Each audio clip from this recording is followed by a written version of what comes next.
ഇന്നലെ നടന്ന നിയമസഭാ തെരഞ്ഞെടുപ്പിൽ ഇടതുപക്ഷ ജനാധിപത്യ മുന്നണി സ്ഥാനാർത്ഥിയായി മത്സരിച്ച എനിക്ക് വോട്ട് ചെയ്ത എല്ലാ വോട്ടർമാർക്കും ഞാൻ ആദ്യമായി നന്ദി രേഖപ്പെടുത്തുകയാണ്.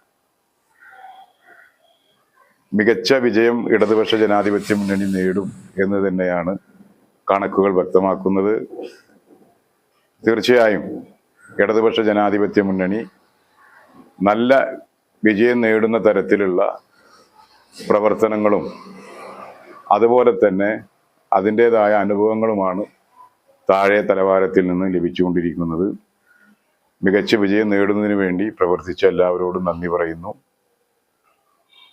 UDFിൻ്റെ അപവാദ പ്രചരണങ്ങൾക്കെതിരായും BJPയുടെ വർഗീയ വിദ്വേഷ പ്രചരണങ്ങൾക്കെതിരായിട്ടുള്ള മതേതര ഗുരുവായൂരിൻ്റെ ശക്തമായ പ്രതികരണമായിരിക്കും ഈ തെരഞ്ഞെടുപ്പ് ഫലം എന്നുള്ള കാര്യത്തിൽ സംശയമില്ല.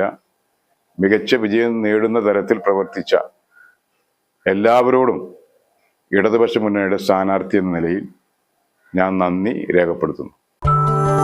നക്ഷത്രത്തിലക്കവും മഞ്ഞത്തുള്ളിയുടെ മനോഹാരിതയും സ്വപ്നതുല്യം ഈ വെള്ളി ആഭരണങ്ങളിൽ ആളുകാരൻ silver jewellery, Chavakkad, Vadanappally. Platinum പോലെ സിൽവർ.